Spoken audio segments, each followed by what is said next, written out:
अस्सलाम वालेकुम स्टूडेंट्स। आज हम अपना यूनिट नंबर 6 स्टार्ट कर रहे हैं फिज़िक्स का। टोटल जो हमारे यूनिट्स हैं वो हैं 9। 6, 7, 8, 9 4 हमारे यूनिट रहते हैं। ठीक है, तो 6th हम अपना आज स्टार्ट कर रहे हैं इंशाल्लाह। अच्छा, 6 चैप्टर का नाम है ग्रेविटेशन। ठीक है, फोर्स ऑफ ग्रेविटी तो आपने सुना होगा, तो हमारे चैप्टर का नाम है ग्रेविटेशन। इधर कुछ इसके बारे में बता रहे हैं कि the natural force which pulls every two objects in the universe towards each other is known as gravity।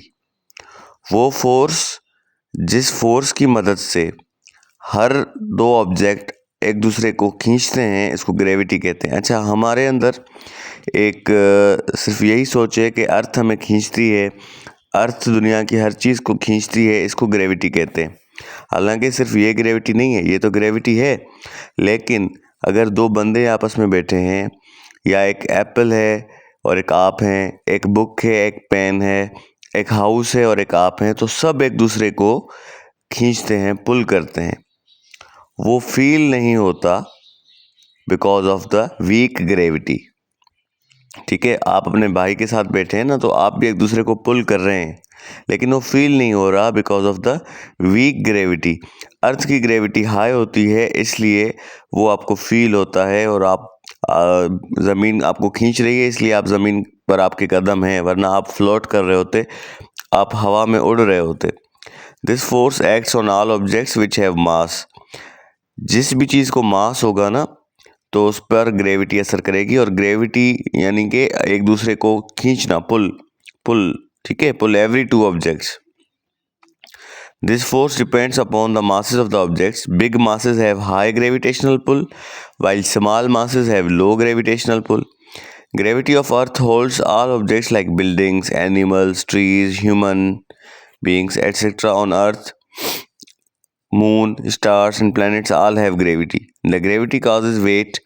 The weight of an object is smaller at Moon than Earth. Gravity causes the satellites and planets to move in their orbits. ठीक है, तो gravitational force her जगह मौजूद है, और gravitational force mass पे depend करती है। ठीक है, depends upon the mass of the object. जितना बड़ा मास होगा उतनी हाई ग्रेविटेशनल पुल होगी, जितना स्मॉल मास होगा उतनी लो ग्रेविटेशनल पुल होगी। ठीक है, अच्छा, इस चैप्टर में हम पढ़ेंगे state Newton's law of gravitation. Newton ने क्या कहा है लॉ ऑफ ग्रेविटेशन के बारे में, वो पढ़ेंगे। Explain that the gravitational forces are consistent with Newton's third law. Newton का थर्ड लॉ पढ़ेंगे। ग्रेविटेशनल फील्ड के बारे में पढ़ेंगे और प्रॉब्लम्स को सॉल्व करेंगे। ठीक है, वेट को डिफाइन करेंगे, मास ऑफ अर्थ को कैलकुलेट करेंगे, और importance of Newton's law of gravitation को पढ़ेंगे in the motion of satellites, और आर्टिफिशियल सैटेलाइट्स की जो रोटेशन है अराउंड द अर्थ, उसको पढ़ेंगे। सबसे पहले थोड़ा सा सर इसाक न्यूटन के बारे में पढ़ लेते हैं कि sir Isaac Newton was one of the greatest scientist of the world. He made fundamental contributions not only to several branches of physics like optics and mechanics, but also to astronomy and mathematics. He formulated the laws of motion and law of universal gravitation. Sir Isaac Newton एक बहुत बड़े साइंसदान थे दुनिया के, और जाने माने साइंसदान थे।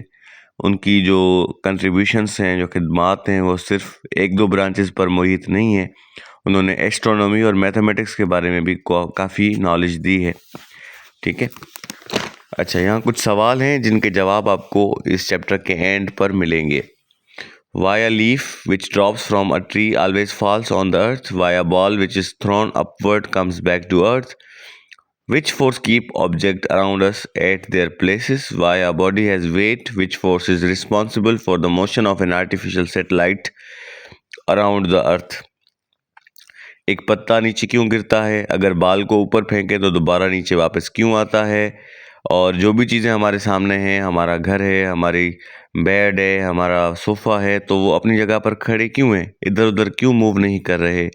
और अगर आर्टिफिशियल सैटेलाइट को स्पेस में भेजा जाए तो वो मूव क्यों करती है अराउंड द अर्थ? तो इनके सवाल आपको मिलेंगे जब आप इस चैप्टर को पढ़ेंगे। Among famous stories in the history of the science, one comes from 1666 One day, Isaac Newton was sitting in his mother's garden where he witnessed an apple falling from a tree. The scenario helped him to explore the idea of gravity. Newton successfully discovered the cause of falling bodies. He further revealed that gravity makes the planets to revolve around the sun, and it also causes the moon and satellite orbiting around the earth in a specific fashion. 1666 की एक story है कि Isaac Newton अपनी जो है वो mother की garden में बैठे थे, ठीक है, एक बागीचे में बैठे थे। वहाँ पे उन्होंने नोटिस किया कि एक दरख्त से एक सेब गिरा। तो जब वो गिरा तो इनको एक आइडिया आया कि कोई चीज़ है जिसने एप्पल को नीचे पुल किया है। तो तब जाके वो आइडिया ऑफ ग्रेविटी तक पहुँचे, ठीक है। और फिर उन्होंने ये भी रिवील किया कि जो प्लैनेट्स हैं वो सन के अराउंड रिवॉल्व करते हैं।